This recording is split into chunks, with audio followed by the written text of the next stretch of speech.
Sign it now, Gabriella, before we change our minds about letting you marry our son. My future mother-in-law Diane pushed the prenuptial agreement across the mahogany conference table in their Greenwich estate, her diamond rings catching the chandelier light.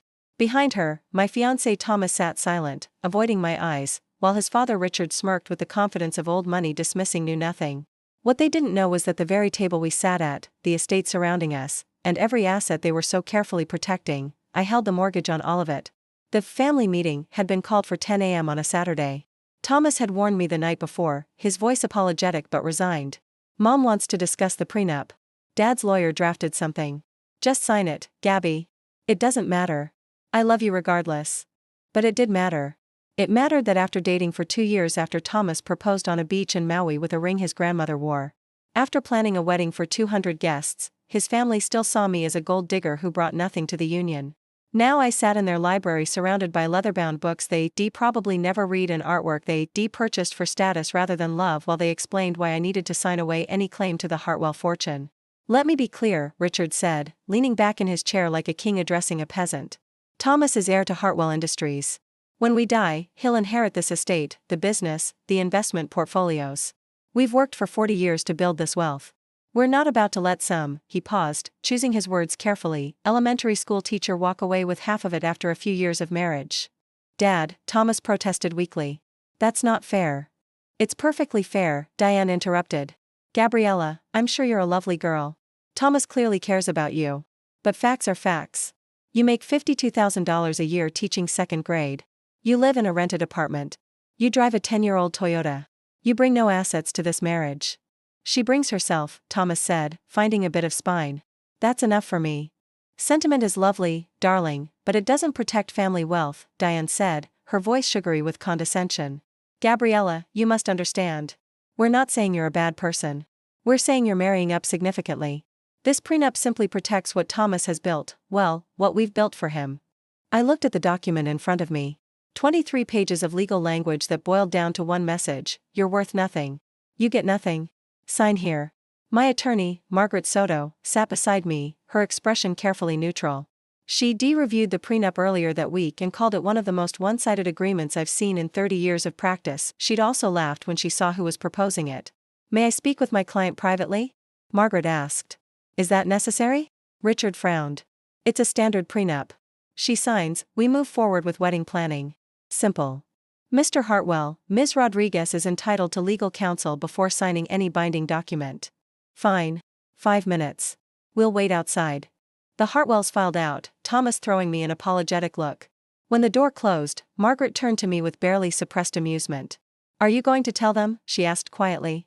Not yet, I said. I want to see how far they'll go. Gabby, they're offering you nothing. No spousal support, no claim to marital assets acquired during the marriage, no provision for children. I know. And you're still going to sign it? I'm considering it. Margaret shook her head. Your call. But when this blows up, and it will blow up, I want to be there to see their faces. The Hartwells returned, Diane carrying a tray with coffee and croissants as if this were a pleasant social gathering rather than a financial ambush. Have you made your decision? Richard asked, settling back into his throne-like chair. I have a few questions first, I said calmly. Of course, Diane said with practiced patience. We want you to understand everything. The prenup specifies that I have no claim to any Hartwell assets, including this estate. Is that correct? Correct, Richard confirmed. This property has been in our family for 30 years. It's worth approximately $4.2 million. Obviously, we can't risk losing it in a divorce. Obviously, I agreed. And Hartwell Industries? Thomas's inheritance of the company? Also protected, Richard said. The business is worth roughly $87 million. It will pass to Thomas and remain solely his property regardless of marital status. What about the investment portfolio mentioned in Section 7? Diane smiled.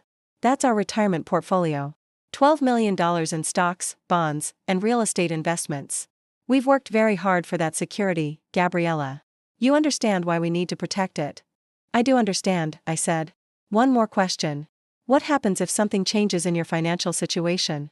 If you were to face unexpected difficulties? Richard laughed, a sharp bark of amusement. Unexpected difficulties? The Hartwells have been financially sound for 3 generations. We don't have difficulties. But theoretically, I pressed. If circumstances changed, would the prenup change? The prenup is ironclad, Richard said firmly. Nothing changes it. You sign it, you're bound by it forever. That's the point. I see. I looked at Thomas, who was studying his hands. Thomas, is this really what you want? He finally met my eyes. Gabby, I love you. But they're my parents. This is their condition for giving us their blessing and paying for the wedding. If we don't sign, they'll cut me off entirely. Cut you off, I repeated. From what, exactly? Everything, Diane interjected. Thomas works for Hartwell Industries because we gave him that position. He lives in the penthouse apartment because we purchased it. His car, his country club membership, his lifestyle, all provided by us. If he defies us on this prenup, all of that ends. I turned to Margaret. In your professional opinion, should I sign this? Margaret's eyes gleamed. Oh, I think we should discuss what you'd be signing away first. May I? Please. Margaret opened her briefcase and pulled out a different folder. Mr. and Mrs. Hartwell, I've reviewed your prenuptial agreement thoroughly. I've also reviewed my client's financial disclosure, which she's required to provide as part of any prenuptial process. I think you should see it before Ms. Rodriguez signs anything. Why? Richard frowned. She's a schoolteacher. We know her finances. Do you? Margaret slid a document across the table. This is Ms. Rodriguez's current net worth statement, prepared by her accounting firm last month. Diane picked it up, her eyes scanning the page. Her face went pale. This can't be right. What? Richard grabbed the paper. What does it say? It says, Diane whispered, that Gabriella is worth $127 million. The room went completely silent. Thomas looked up sharply. What? There must be a mistake, Richard said, but his voice had lost its confidence. It shows ownership of something called Rodriguez Capital Management. That's my private equity firm, I said calmly. I founded it 8 years ago after graduating from Wharton Business School. We specialize in distressed asset acquisition and restructuring. Wharton? Diane repeated faintly. But you teach second grade. I volunteer at my old elementary school 3 mornings a week, I corrected. I teach reading to underserved students. It's important to me to give back to the community where I grew up. But it's not my career. Your career is private equity? Thomas was staring at me like he'd never seen me before. Yes. Rodriguez Capital manages approximately $340 million in assets. My personal stake is worth about $127 million. We focus on acquiring undervalued properties and struggling businesses, rehabilitating them, and either operating them long-term or selling them at profit. Richard was still reading the financial statement, his hands shaking slightly. This lists holdings in real estate, corporate debt, and mortgage notes. Yes. We acquired a portfolio of residential mortgage notes 2 years ago from a bank that was liquidating assets. Very good terms. The mortgages were all current, just undervalued in the market. Margaret was smiling now. Mr. Hartwell, if you look at page 3, you'll see a detailed list of those mortgage notes. Richard flipped pages. He stopped. His face went gray. What? Diane grabbed the document. What is it? One of the mortgages, Richard said slowly, is on 47, Lakeside Drive, Greenwich, Connecticut. This address. That's correct, I confirmed. Your mortgage was part of that portfolio acquisition. I've held the note on your estate for 23 months. The silence was deafening. You own our mortgage? Diane's voice was barely audible. The bank that originally financed your home sold the mortgage to a larger institution, which packaged it with others and sold the package to my firm. So yes, technically, you make your monthly mortgage payments to Rodriguez Capital. You've been paying me for almost 2 years. Thomas was staring at me with his mouth open. Gabby, why didn't you tell me? You never asked what I did for a living, I said simply. You assumed I was just a teacher. When I tried to explain my work, you'd smile and change the subject. You preferred the idea of a simple schoolteacher girlfriend. But $127 million? He looked genuinely shocked. I had no idea. Neither did we, Richard said, his commanding tone completely gone. Gabriella, Ms. Rodriguez, I apologize. We clearly made assumptions. You made assumptions that someone who teaches children and drives a modest car must be poor, I interrupted. You assumed that because I don't wear designer clothes or talk about money, I don't have any. You decided I was marrying up without ever asking about my life. Diane had tears in her eyes now. We were protecting our son. No, I said firmly. You were protecting your sense of superiority. You wanted me to sign a document declaring myself worthless so you could feel secure in your position above me. Margaret cleared her throat. For the record, my client's prenuptial proposal is in this folder. She slid another document across the table. It's quite different from yours. Richard opened it with trembling hands. This is extremely generous. It's fair, I corrected.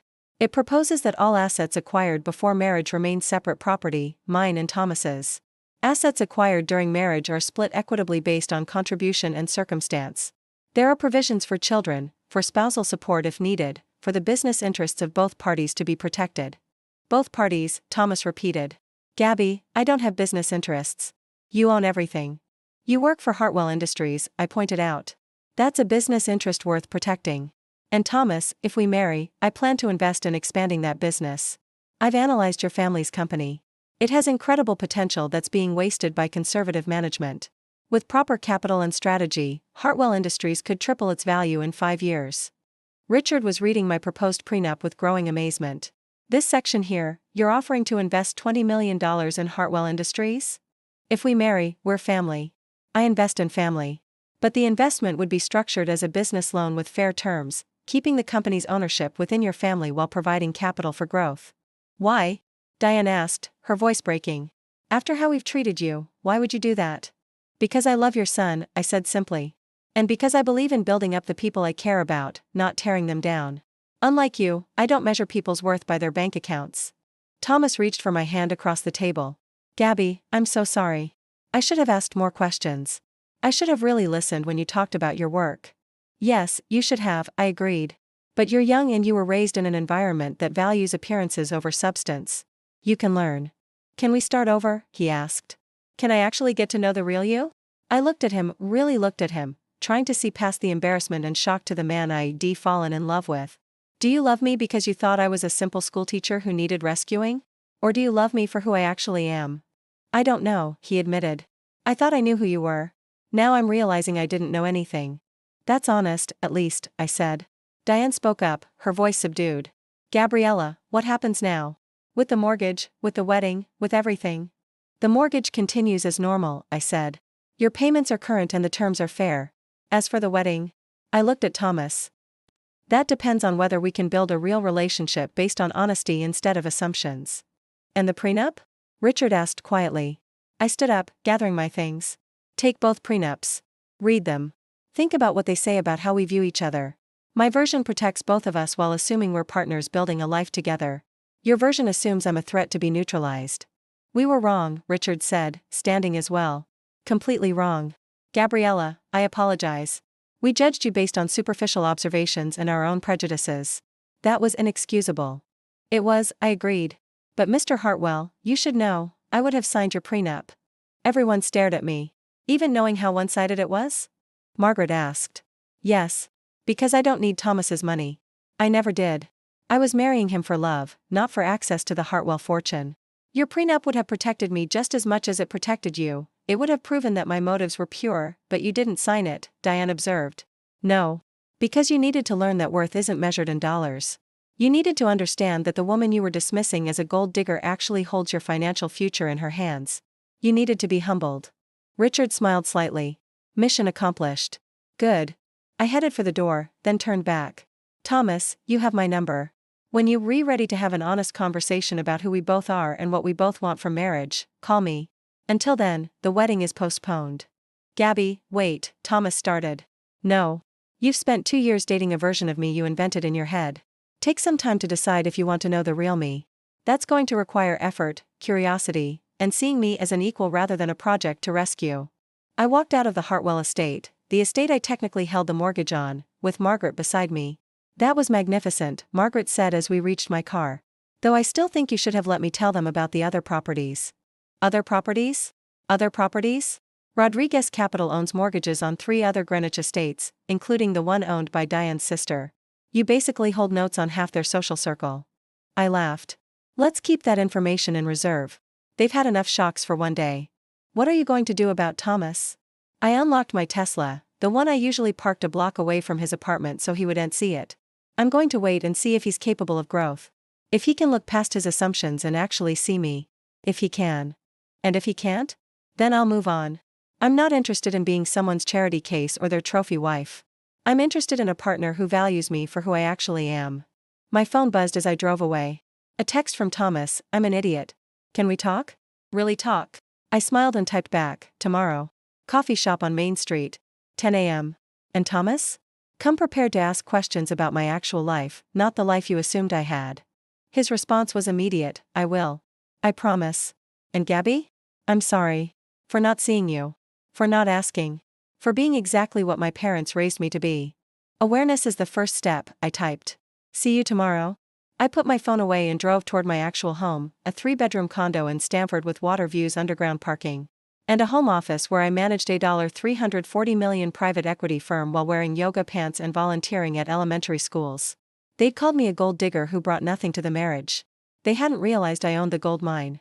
And maybe, just maybe, they'd learned something about judging people based on appearances rather than character, about worth versus wealth, about the difference between having money and being valuable. Tomorrow, I'd find out if Thomas had learned the same lesson. And if he hadn't? Well, I'd built an empire from nothing once before. I could certainly find a partner who valued me for more than my bank account, or lack thereof. Either way, I'd be fine. I'd always been fine. They just hadn't bothered to notice.